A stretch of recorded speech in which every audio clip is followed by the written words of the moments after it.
ஜெபம் இயேசுவின் நாமத்தினாலே நீர் பேசும் நாங்கள் கேட்கட்டும். எங்களை உயிர்ப்பையும் பலப்படுத்தும் வழி நடத்தும். இயேசு கிறிஸ்து மூலம் ஜெபிக்கிறேன் ஜீவன் உள்ள தகப்பனே, ஆமென். இந்த நன்றியோடு கூட துதிக்கிறேன் இயேசுவின் நாமத்தினாலே. தேவ வழிகளை நீங்கள் தெளிவாய் புரிந்து கொள்ள வேண்டும். இப்போ உலகத்தில் உள்ள கிறிஸ்துவத்தை, உலகத்தில் போதிக்கிற போதனையை, உலகத்தில் நடக்கிற எந்தவித ஊழியத்தின் தன்மைகளையும் நீங்கள் எங்கேயாவது படிச்சிருந்தீங்கன்னா சுத்தமாக தொடச்சி தூரப்பட்டுறணும். எழுப்புதல் சத்தியங்கள் என்பது வேறு, எழுப்புதல் சத்தியம் என்பது இந்த உலக நடப்புக்கு சேராது. ஏன்னு கேட்டால் உலகத்திலையும் வாழ வேண்டும், கிறிஸ்துவுக்குள்ளேயும் வாழ வேண்டும் என்கிற போதனையை போதிக்கிறார்கள், அறிவின்படி போதிக்கிறார்கள். ஆனால் அந்த போதனைகள் எழுப்புதல் சத்தியங்களுக்கு உட்படாது.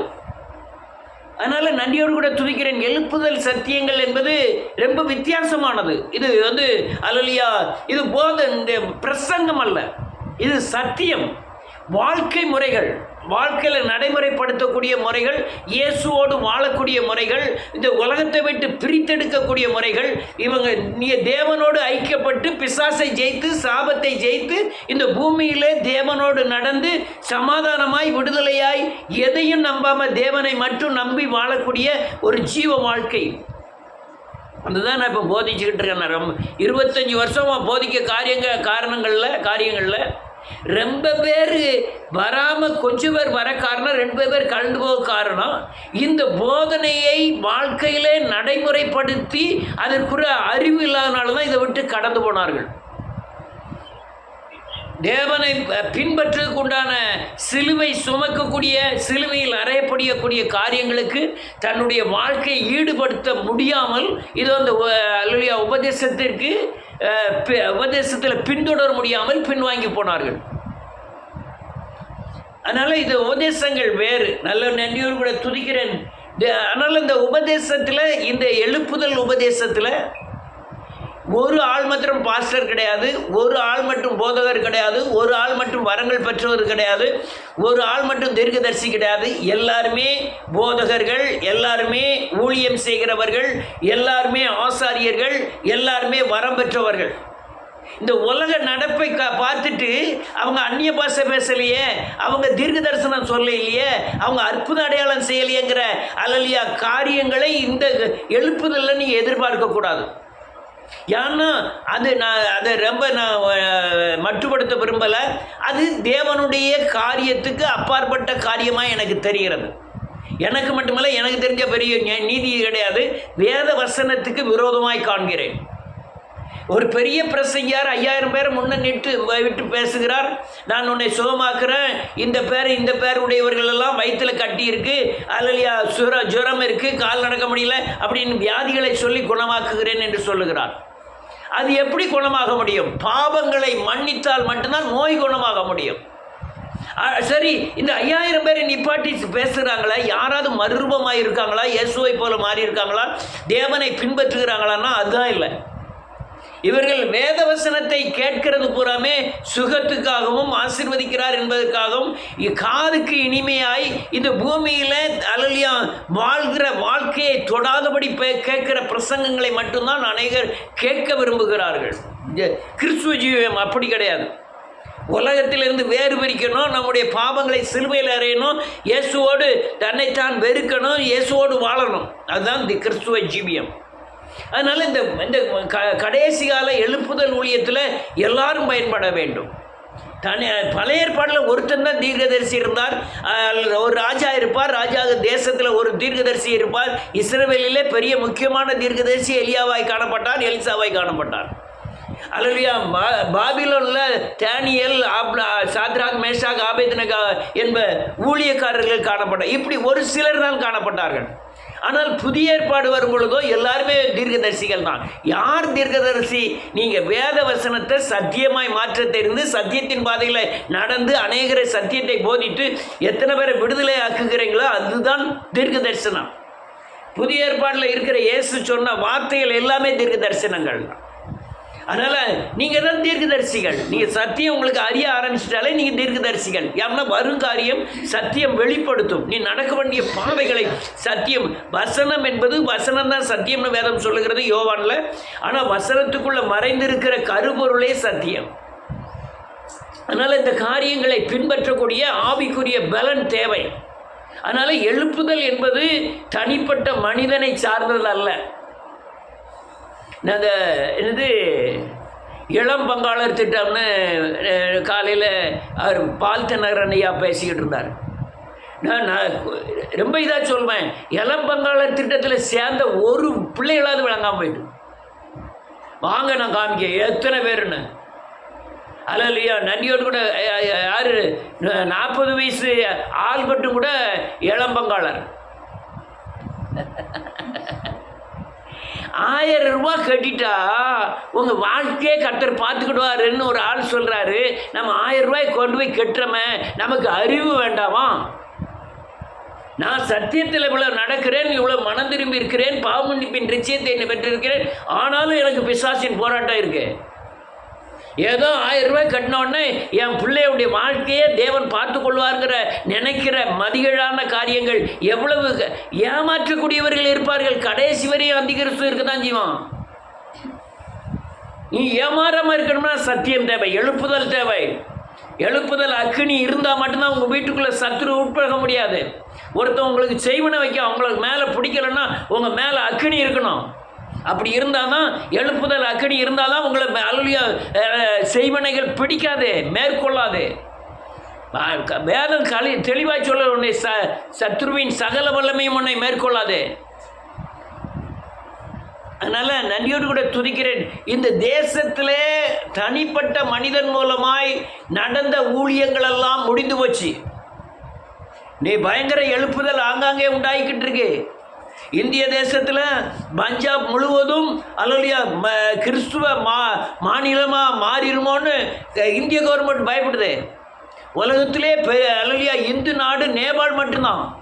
அந்த நேபாளில் அல்லையா பைபிளை தூக்கிட்டு போனாலே அல்லையா மதமாற்ற தடை சட்டம் தீவிரமானது. நீங்கள் பைபிளை தூக்கிட்டு போனாலே உங்களை பிடிச்சி அரெஸ்ட் பண்ணிடுவாங்க.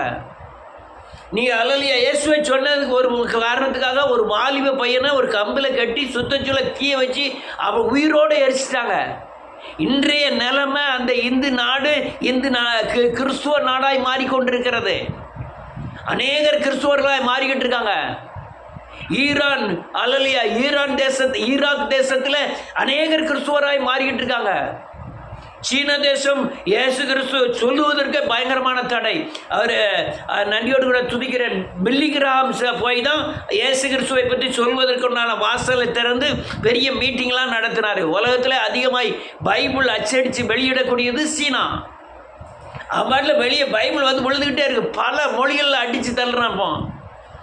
இதெல்லாம் நான் எதுக்கு சொல்ல வரேன்னா, எழுப்புதலுக்கு ஆங்காங்கே உள்ள சத்தங்கள் வெளிப்பட ஆரம்பிச்சிட்டு, எழுப்புதல் ஆலோசனைகள் வெளிப்பட ஆரம்பிச்சிட்டு. அமேசான் அந்த நதியில் 1500 பேருக்கு ஒரே நாளில் ஞானஸ்தானம் கொடுத்தார்கள். ஞானஸ்தானம் கொடுத்த முறைகளினால் அந்த எழுப்புதல் ஊழியத்துக்கு விரோதமாக இருக்கலாம். அது எப்படியோ தெரியல. 1500 பேர்லாம் ஒரே நாளில் ஞானஸ்தானம் உருவாக்கப்படணும். ஆனால் அந்த அளவுக்கு உலகத்தில் ஆங்காங்கே எழுப்புதலின் சத்தம் கேட்கு, பெருமழையின் இறைச்சல் கேட்கிறது. அநேகர் சந்திக்கப்பட்டிருக்காங்க. ஒரு தனிப்பட்ட மனுஷனால தான் தேசம் அசைக்கப்பட்டது பழங்காலங்களிலே. ஆனால் ஒரு தனிப்பட்ட மனுஷன் தான், தானியேல் தான் பாபிலோன் தேசத்தை அசைத்தான். ஆனால் இப்போ ஒரு தனிப்பட்ட மனிதன் அல்ல, எல்லாரும் எழுப்புதலில் பயன்பட வேண்டும், எல்லாரும் ஊழியம் செய்ய வேண்டும். ஆனால் ஆண்டவர் அந்த நன்றியோடு கூட தகுதியை பார்க்கிறவர் அல்ல. அநேகருடைய நினைவு என்ன, நான் படிக்கலை, நான் கருப்பாக இருக்கிறேன், நான் குட்டையாக இருக்கிறேன், எனக்கு கோர்வையாக பேச தெரியாது. நான் கூட அப்படி தான் நினச்சேன். என்னுடைய சத்தம் நான் பேசுகிறது என் காதுக்கு நல்லா இருக்குது. ஆனால் என்னுடைய டோன் ஆனது அந்த கேட்டதை நான் கேட்கும்போது டோன் அந்த அழகாக பேச தெரியலையே. வக்கனைன்னா எப்படின்னு தெரியல, வக்கனையாக பேச தெரியல அப்படின்லாம் அநேக நேரம் நினைத்தது உண்டு. ஆனால் அதை கர்த்தர் பார்க்கிறதே இல்லை இயேசுவின் நாமத்தினாலே. அல்லேலூயா. உலகம்னா வேறு விதமாய் பிரிக்கிறது. அலலியா கற்பர்கள் வெள்ளைக்காரர்கள் அப்படின்னு பிரிக்கி, மதத்தை வச்சு பிரிக்கி, ஜாதியை வச்சு உலகம் பிரிக்கி, மொழியை வச்சு பிரிக்கி. ஆனால் தேவனுடைய பார்வை அப்படி அல்ல.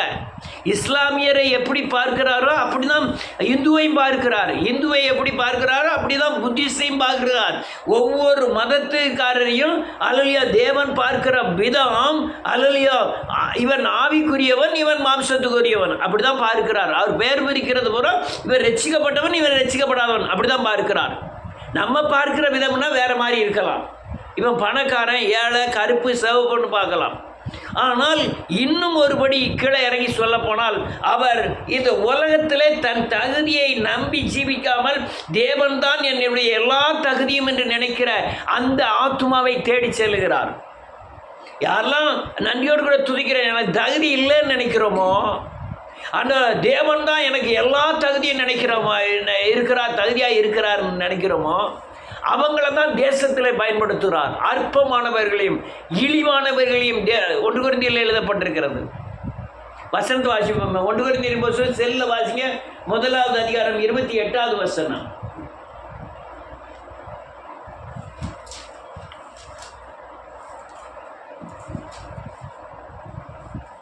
யாராவது எடுத்து வாசிங்க. 1 கொரிந்தியர் 1வது அதிகாரம் 28வது வசனம்.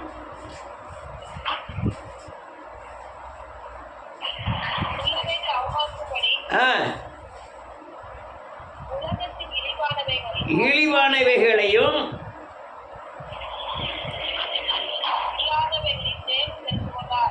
அற்பமாய் எண்ணப்பட்டவைகளையும் இல்லாதவைகளையும் தேவன் தெரிந்து கொண்டார்.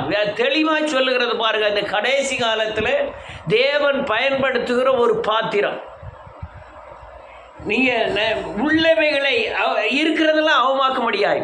இந்த உலகத்தில் இழிவாக காணப்படுகிறதையும் அற்பமாய் காணப்படுகிறவர்களையும் இல்லாதவைகளையும் தேவன் தெரிந்து கொண்டார்.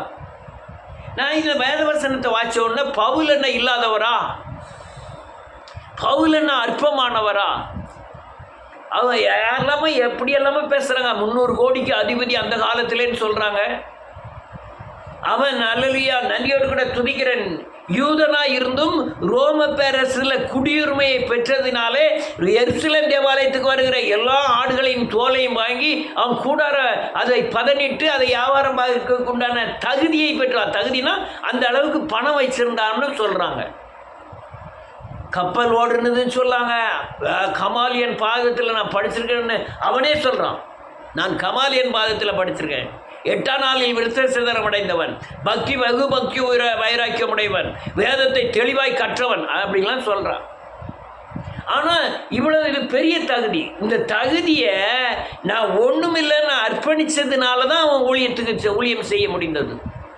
நான் குப்பையும் தூசியானவன். அவன் அந்த பிலிப்பியர் 3வது அதிகாரத்தில் எழுதுகிறான். இவைகள் எல்லாம் லாபமாய் தோன்றுகிற எல்லாவற்றையும் நஷ்டமும் குப்பையுமாய் எண்ணுகிறேன். இந்த குப்பையாய் அற்பமாய் எண்ணுகிறதுனால தான் அவன் தேவ தகுதி பெற்று தேவ ஊழியங்களை செய்வதற்கு, தேவனுடைய கிரியைகளை செய்வதற்கு அவனை கொண்டு போய் தேவன் பயன்படுத்தினார். பிலிப்பியர் 3வது அதிகாரம் 21வது வசனம். எபேசியருக்கு அடுத்தால இருக்கு.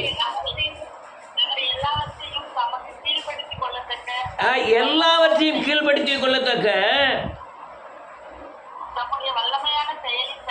வல்லமையான செயலின்படியே நம்முடைய அற்பமான சரீரத்தை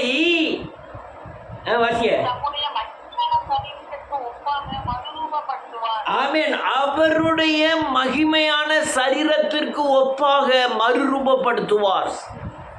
வேதம் சொல்லுது அது மாதிரி அவர் கை நமக்கு வந்துடும், அவர் கால் நமக்கு வந்துடும்ல. அந்த அவருடைய சரீரத்தின் கிரியைகளின் மகிமை அல்லையா, உங்களை தேவன் அந்த சரீரத்தில் அந்த வசனத்துக்கேற்றபடி கிரியை செய்ய வைத்து அந்த மகிமையின் சாயல் உங்கள் மூலமாய் தேசத்தில் வெளிப்படும். எத்தனையோ பேருக்கு சொல்லியிருக்காங்க, எழுப்புதலில் ஒரு சத்தியம் இருக்கு, எழுப்புதலில் ஒரு ஏதோ ஒரு விடுதலை இருக்கு. எத்தனையோ பேர், எண்ணற்ற பேர் சொல்லியிருக்காங்க. இது அந்த மற்ற ஊழியங்களை மாதிரி இல்லை, இது ஒரு வித்தியாசமாக காணப்படுகிறது. எத்தனை பேர் சொல்லியிருக்காங்க, என் காதுகள் கேட்க, ஆனால் நான் என் மேன்மையை ஒரு நாளும் கூட அது எனக்கு மேன்மையை ஏற்றுக்கொள்ளவும் இல்லை. அது தேவனால் வந்த மேன்மை என்று நினைத்தபடியினால தான் இதனால் வரை நிற்க முடிகிறது.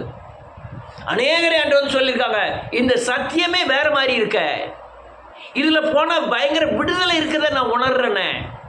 அல்லையா, கண்டிப்பு இருக்கு, போதனை இருக்கு, அல்லையா, உயிர்ப்பித்தல் இருக்கு, வளர்ச்சி இருக்கு, பாதுகாப்பு இருக்கு. இந்த அல்லையா, இந்த உபதேசத்தில் பயங்கரமான விடுதலை இருக்கிறத நான் உணர்றேன். யார் சொன்னான்னு யாருனாலும் கேட்கலாம். நான் எத்தனை பேர் சொன்ன ஆட்களை நிப்பாட்ட முடியும். ஆனால் அவர்கள் எல்லாமே இந்த கடினமான உபதேசத்தை பின்பற்றாமல் விலகி போனார்கள். இது கடினமானது இல்லை. நீ தேவ சத்தியத்தில் நடந்தீங்கன்னா ஆவியானவர் உங்களை நடத்துவார். சிலுவை சுமக்க எனக்கு பலன் இல்லை, ஆனால் சிலுவை சுமக்க தேவன் பலன் தருவார். ஆனால் நீங்கள் உண்மையும் நீதியும் மட்டும் இருக்கணும். வைராக்கியம் குறையக்கூடாது. கொஞ்சம் அளவு கூட உங்களுக்கு வைராக்கியம் குறையக்கூடாது. வைராக்கியம் குறைஞ்சிட்டனாலே அனல் குறைஞ்சிரும். இந்த வெள்ளிக்கிழமை உபவாசம் நடத்துக்காண்டி நான் திருநெல்வேலியிலேருந்து ஓடி வந்தேன். அங்கே 2 பேர் தானே வருவாங்க. ஒரு ஆள் தான் வராமல் போகிறாங்க. ஒருத்தரும் வரலனாலுமே நான் உட்காந்து பாட்டு படிச்சுட்டு அடுத்தால ஆரம்பித்து நடத்தி முடிச்சு போயிடுவேன் அப்படின்னு சொன்னேன். அல்லேலூயா. அனல் குறையப்படாது. எழுப்புதல் ஊழியத்தில் இங்கே இருக்கிறதுல யாருமே படித்தவர்கள் கிடையாது. ஒரு சிலர் செல்ல வராங்க. என்னை விட அதிகமாய் படித்தவர்கள் நிறைய பேர் இருக்காங்க. இப்போ கூட செல்ல இருக்காங்க. எல்லாம் காலேஜ் படித்தவங்க நிறைய பேர். அவங்கள்ட்ட நான் அநேக நேரம் தேவனை மகிமைப்படுத்தின நாட்கள் உண்டு. என்னை விட அவ்வளோ அதிகமாக படித்தவங்க. அவங்க கிட்ட சத்தியத்தை சொல்லும்படியா என்னை வைத்திருக்கிறார். நான் ஒரு அற்பமானவன், 10ஆம் கிளாஸ் ஃபெயிலு, பீடி சிகரெட்டு குடிச்சிக்கிட்டு இருந்தவன், கண்ட தேட்டரில் படம் பார்த்துக்கிட்டு அலைஞ்சவன், ஆங்காங்கே அல்லையா ரவுடித்தனம் பண்ணவன், என்னையும் கூட அற்பமானவன். ஆனால் அந்த கனமான ஊழியத்திலே தேவ சத்தியங்களின்படி நடந்து சாபத்திலிருந்து நான் விடுதலை ஆகி அநேக குடும்பங்களை சாபத்திலிருந்து விடுதலையாக்க தேவன் பயன்படுத்தினார்கள் தான் சத்திய விடுதலை. அற்பமானவர்கள் தான் தேடி செல்கிறார் தேவன். அல்லேலூயா. ஐயா, நான் அற்பமானவன் இல்லை, படிச்சிருக்கேன், நான் பணக்காரன், உலகத்தில் எனக்கு மதிப்பு இருக்குது, அதை பூரா நீங்கள் சரண்டர் ஆக்கினாதான் நீங்கள் தேவனுக்குள்ளே பயன்பட முடியும். சரண்டாக்கினா நாங்கள் விட்டுட்டு வந்துடணும், அல்லது யாருக்காவது ஏழையில் உங்களுக்கு அதெல்லாம் தேவனை மையமாய் வைத்து நான் தாழ்த்த ஆரம்பித்தால் மட்டும்தான் உங்களை பயன்படுத்த முடியும் என்று சொல்ல வருகிறேன். அல்லேலூயா. அநேகர் அல்லையா மகிமையின் சரீரத்துக்கு ஒப்பாய் மாற்றி தேவன் அற்பமானவைகளை கொண்டு அதிசயமான கிரியைகளை செய்வார். உங்கள் குடும்பத்தில் அற்பமாய் காணப்படுறீங்களா? இப்போ அதாவது இந்த ஐயர்பாள் மனைவி ஜோமன்னு சொல்லிச்சு, அவங்க வைராக்கியமாக வரணும், வந்து தன்னுடைய அற்பமானதை நம்ம குடும்பத்தில் மாமியார் அல்லையா கணவர் கூட பேச விட மாட்டேங்காங்க. பிள்ளைகளை ஒரு ஐயர்வாள் தொடவே மாட்டேக்காரு. அதனால் அவருக்கு அந்த அம்மா வந்து ரொம்ப வருத்தப்படுது. அது எல்லாருக்கும் உள்ள வருத்தம்.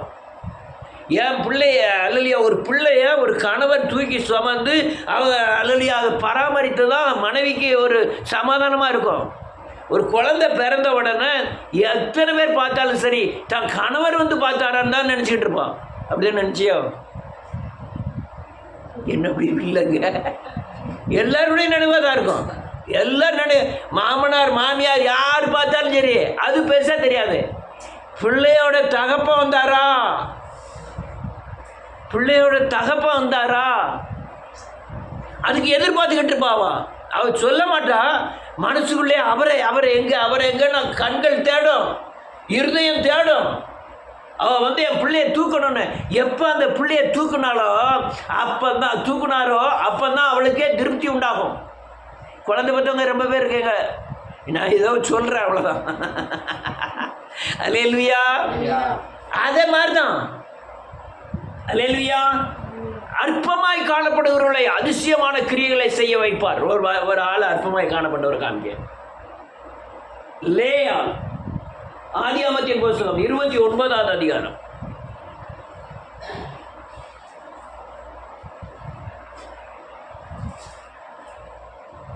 வாசிக்கலாம் 30வது வசனத்திலிருந்து.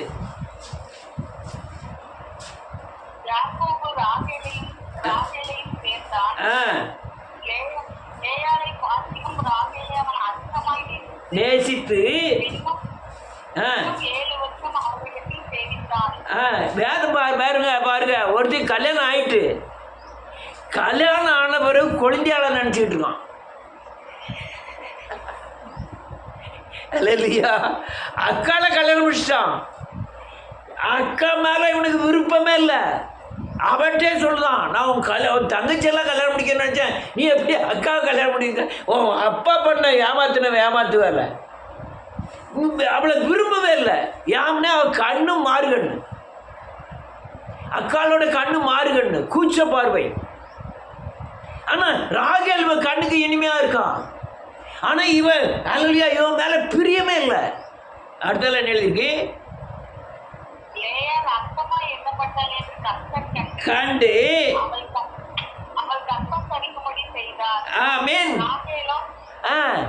மலடியா இருந்தால் இப்ப அல்லையா, இவனுடைய கிரியை ஒண்ணுமே இல்லை.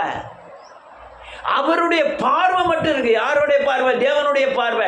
யாரை இவன் எங்க அற்பமாய் காணப்படுகிறார்? ரேயாலா ராகேலா? ஆனா உலகத்துல ராகேல் உயர்த்தப்பட்டிருக்கிறாள் தங்கச்சி, லேயால் தாழ்த்தப்பட்டிருக்கிறார் அல்லையா அக்கா. ராகேல லேயால பார்க்கிறார் ஆண்டவர். ராகேல உயர்த்தப்பட்டிருக்கும் போது லேயால பார்க்கிறார், அற்பமாய் காணப்படுகிறார். எல்லாரும் மத்தியிலும் அற்பமாய் காணப்படுகிறார். பார்த்தாரு, இவளை தான் ஆசீர்வதிக்கணும்னு ஆசீர்வதிக்கிறார். யார? லேயாலை கற்பவதியாகும்படியாய் செய்தார். கற்பவதியாக சாதாரண காரியம் கிடையாது. ஒரு வீட்டில் தலை பிள்ளை பிறக்க போதுன்னா எப்படி இருக்கும்? மாதுளம்பழமா சாப்பிடுங்கம்மாங்க, குங்கும பூவா சாப்பிடுங்கம்மாங்க. கலராக பிறக்கணும் குங்குமம். ஏம்மா குடத்தை எடுத்துடாத, ஏம்மா வாக்கிங் போ, படி, பாத்ரூம்பு போகும்போது வலிக்கு விழுந்துடாத, பாத்ரூம்பில் கவனமாக போ, நிலம் நடக்காமல் இருக்காத, கொஞ்சம் தூரம் நட. அல்லேலூயா. அவ்வளவு தூரம் பார்ப்பாங்க. ஏன்? குழந்தை தலைப்பிள்ளை பெற போது எல்லா பிள்ளைகளை பார்க்கணும். தலைப்பிள்ளைக்கு அதிகமான மதிப்பு கொடுக்கப்படும். இங்கே ஆசீர்வதிக்கிறார் லேயால கர்த்தர். அல்லது அடுத்தல வாசிய 32. ஆமென் ஆமென்.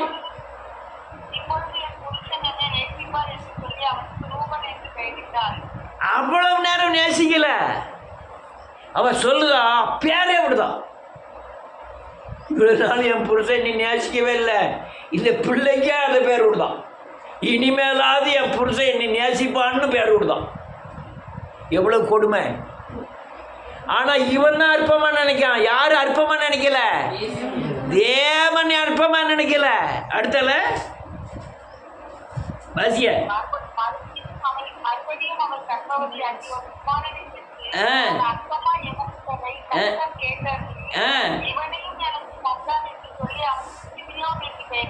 ரெண்டாவது புள்ள பிறகு அப்பமும் அற்பமா எண்ணப்படுகிறாள். எப்படி இருக்கும்? அல்லேலூயா. லேயாள் அற்பமாய் காணப்படுகிறாள். அடுத்தாலையும் அடுத்த வருஷம்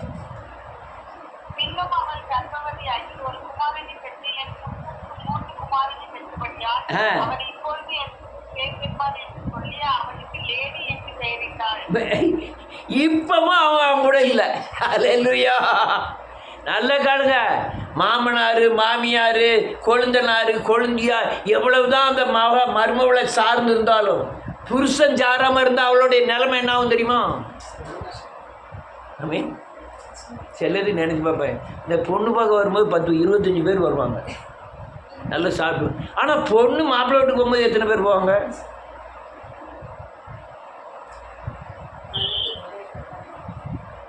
ஒரு ஆள் தான் அவள் தான் போவான்.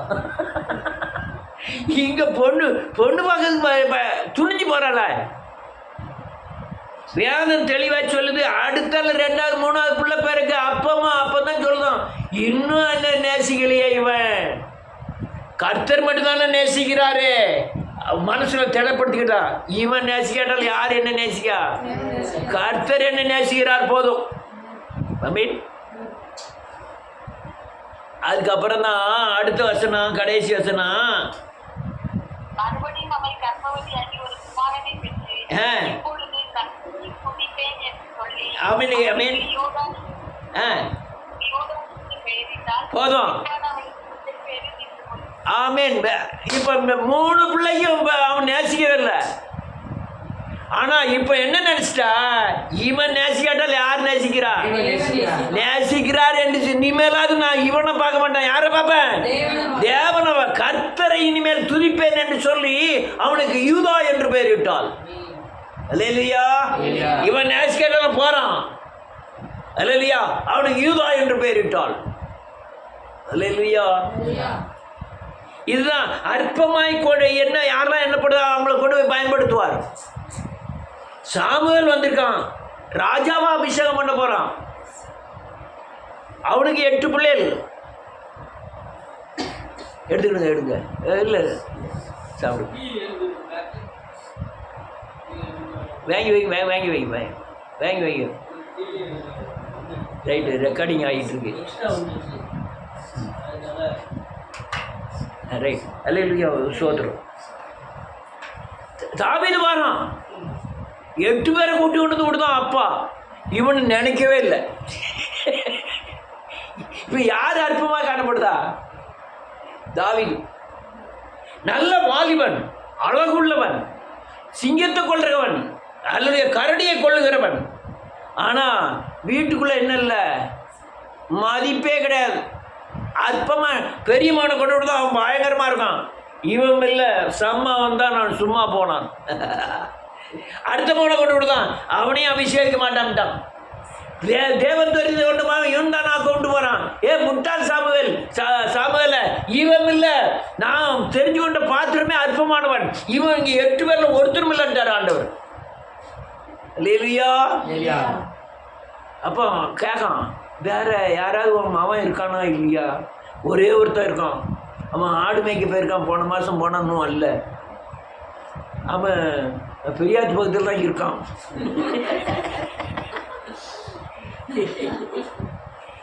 இவன் சாமுவேல் ஆண்டவர் என்ன சொல்லாரு, அவன் மறந்துனே நீ சாப்பிடக்கூடாது. வந்தவர் தான் நீ என்ன செய்யணும். அவன் பெரிய சாமுவேலுங்கிறான், பெரிய தீர்க்கதரிசி. அவனு முதல்ல தீர்க்கதரிசி முன்னால் இருந்ததில்லை, பின்னால் இருந்ததில்லைன்னு ஆண்டவரே சொன்னார். அந்த தீர்க்கதரிசி நிற்க சொல்றாரு ஆண்டவர், நீ சாப்பிடாத, அவன் வந்து அபிஷேகம் பண்ணாதான் சாப்பிடணும். அந்த காட்டில் தேடி ஆளை பிடிச்சி ஆடு எங்கே கிடக்குன்னு பார்த்து அந்த ஆடு மேய்க்கு 100 ஆளை கொண்டு விட்டுட்டு அவனை கூட்டிகிட்டு வரான். ஆள் எப்படி இருப்பான்? ஆடு மேய்ச்சிக்கிட்டு இருப்பான். வரும்போது எப்படி இருப்பார்? மேல ஸ்மெல் அடிக்கும்ல, பயங்கரமா ஆட்டு ஸ்மெல், ஆட்டாம்புழுக்க ஸ்மெல் எல்லாம் இருக்கும். அவன் வருந்தண்ணி காத்திருக்கிறான் சாமுவேல். எப்பேற்பட்ட சாமுவேல் தெரியுமா? ராஜாக்களை அசைத்த சாமுவேல். காத்திருக்கான், அவன் வரட்டும் அப்படின்னுட்டு. வந்து யார்? அற்பமாய் காணப்பட்டவன் ராஜாவாய் அபிஷேகம் பண்ணுகிறான். அல்லேலூயா. அற்பமாய் காணப்பட்டவனை எழுப்புதலுக்கு அப்படியே ஆளை தான் தேடிக்கிட்டு இருக்காரு. எழுப்புதலுக்கு ஆட்கள் தேவை. நானே நினைக்கிறேன், அவன் படிக்கலை. நம்ம இங்கிலீஷ் பேசுறவங்ககிட்ட போய் எனக்கே செல்லத்துக்கு தோணும், அவங்க டீசெண்டாக பேசுறது கூட என்னால் பேச தெரியாது, என்னால் பேச தெரியாது. ஆனால் சத்தியம் எல்லாத்தையும் மடைக்கிறோம். சத்தியம் உட்கார்ந்து நம்ம முன்னால் முனங்கால் போட வச்சிடும். ஐ மீன் சத்தியம் நிற்கும். நம்ம அலுவலியாது சோத்திரம். சில ஆள் அலுவலியாது சத்தியத்தை காட்டி நம்மளை கும்பிடுத பார்க்கணும். பிரதர் சோத்திரம் சோத்திரம் சோத்திரம். நான் மனசுக்குள்ளே வாங்க மாட்டேன். நான் அதை பேங்கி கிரகிச்சு நம்மளை கும்பிட்டுதான் நினைச்சேன், நான் அவுட்டு. இந்த மகிமையெல்லாம் யாருக்கு? அவருக்கு தான், தேவனுக்கு தான் மகிமை. நம்ம சுமக்கிற கழுதை, அவ்வளோதான். தாவீது அப்படி தான் இருந்தாரு. அப்படி அவரை கொண்டு போய் தேவன் அழகா பயன்படுத்தினாரு. யோசேப்பை பார்த்தீங்கன்னா சகோதரன் பூரா கொல்ல பார்த்தான். தேவன் தூக்கி உச்சத்தில் கொண்டு வச்சுட்டாரு. எகிப்தில் எங்கும் உச்சத்தில் வச்சுட்டாரு. அல்லேலூயா. இந்த ஸ்தேவான் ஒரு மனுஷன் காண்பிப்பார். வாசிக்கலாம் அப்போஸ்தலர் நடவடிக்கைகளின் புத்தகம்.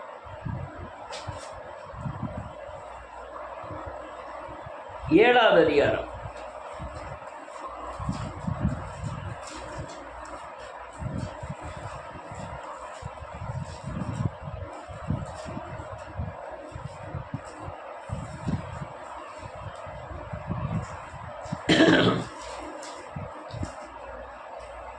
7வது அதிகாரம் 55வது வசனம். யாராவது வாசிக்கலாம். அவன் பரிசுத்த ஆவியினாலே நிறைந்தவனாய்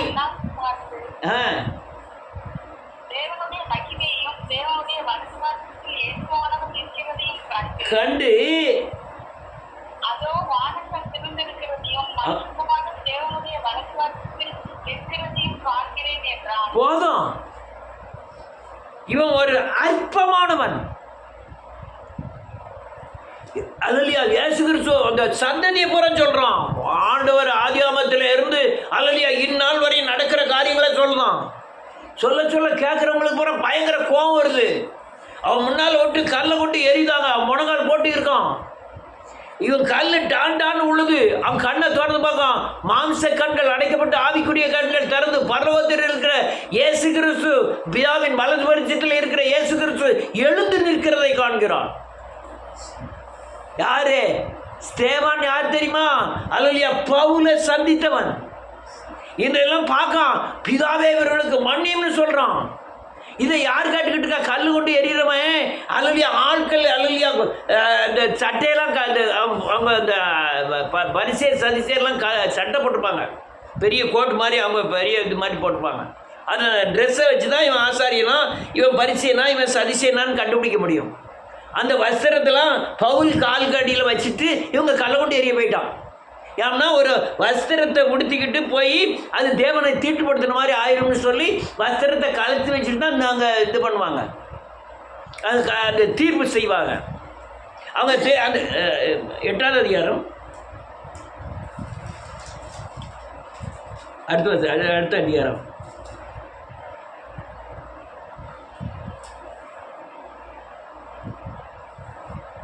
முதல் வசனம்.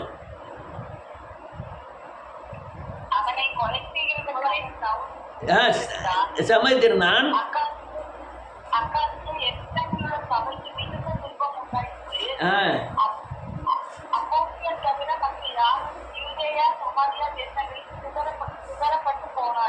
ஆமென். அல்லேலூயா. வஸ்திரத்தை அவன் காலடியில் வச்சிருந்தாங்கன்னு இருக்கும். ரைட். அது பூரா பார்ப்போம் நேரம் இல்லை. அல்லேலூயா. எல்லாம் இவனுக்கு பவுலுக்கு தெரியும். சவுலா இருந்த பவுலுக்கு அல்லேலூயா இதை பூரா பார்க்குறான். இவன் அல்லேலூயா இவனை கல்லை கொண்டு எரியவங்கெல்லாம் சொல்லிட்டு போகிறாங்க. நான் இப்படி ஒருத்தனை ஸ்தோபானை கல்லை கொண்டு எரிய போகிறோம்னு. ஆனால் இவனும் பார்த்துக்கிட்டு இருக்கான். பார்த்துக்கிட்டு இருக்கும்போதே இவன் அல்லேலூயா கல் மேலே விழுந்த உடனே வாசிக்கலாம். அடுத்த வசனம் வாசிக்கலாம். அங்கே 56.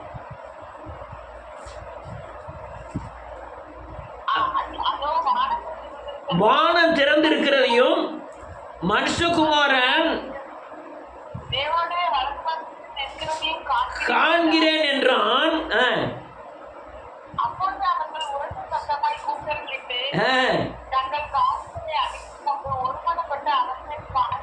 என்ன எழுதிருக்கு பாருங்க. அவன் தீர்க்க தரிசனமா பார்க்கான். கண்களுடைய தரிசனத்தில் பார்க்கான். இயேசுநாதர் எழுந்து நிற்கிறத பார்க்குறான். இவன் சொல்றான், இவளை கல்லெறிப்பட்டு இருக்கும்போது ரத்தமெல்லாம் மேலே வரும்பொழுது அநேகர் நின்று கல்லெறியும் போது நான் இப்படி பார்த்துக்கிட்டு இருக்கேன். இயேசுநாதர் நிற்க பார்க்குறாங்க. அப்போ அவங்களுக்கு வருது கோபம். எல்லாரும் சேர்ந்து அல்லேலூயா மூர்க்க வெறி கொண்டு அவன் மேலே பாய்தாங்களாம். அதுக்கு அடுத்தல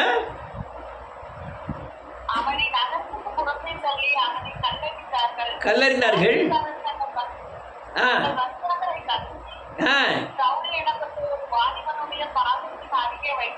ஆமென். போதும். அல்லேலூயா. சவுல் அப்படி நான் தேடின வசனை தான். சவுல் பாதத்தில் எல்லாரும் வஸ்திரத்தை வச்சுட்டு தான் கல்லை கொண்டு எறிந்தாங்க. அடுத்தல அப்பொழுது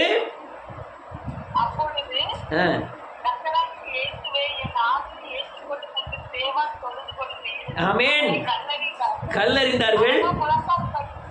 படியிட்டு பாவத்தை சுமக்காதிரும் என்று மிகுந்த சத்தமிட்டு சொன்னான். ஆமென். இப்படி சொல்லி நித்திரை அடைந்தான். இந்த வார்த்தை காட்டானா இல்லையா? பவுலே ரட்சிக்கப்பட்டான். உலகம் முழுவதும் ரட்சிக்கப்படுவதற்கு பயன்பட்ட ஒரு பெரிய பாத்திரம் பவுல். அந்த பவுலே சந்திக்கிறதுக்கு பயன்பட்ட பாத்திரம் யார் தெரியுமா? சாதாரண ஸ்தேவான். அந்த பவுல் சந்திக்கப்பட்டதுக்கு பயன்படுத்தப்பட்ட பாத்திரம் என்ன தெரியுமா? சாதாரண ஸ்தேவான். சேவான் யார் தெரியுமா? வாசிக்கலாம் 6ஆவது அதிகாரம், அப்போஸ்தலர் நடவடிக்கைகள் 6ஆவது அதிகாரம்.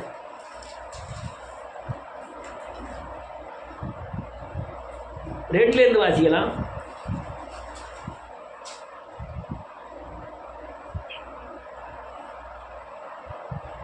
அப்பொழுது 12 சீசர் கூட்டத்தை வரவழைத்து, நாங்கள் தேவ வசனத்தை போதியாமல் பந்தி விசாரணை செய்வது தகுதி அல்ல.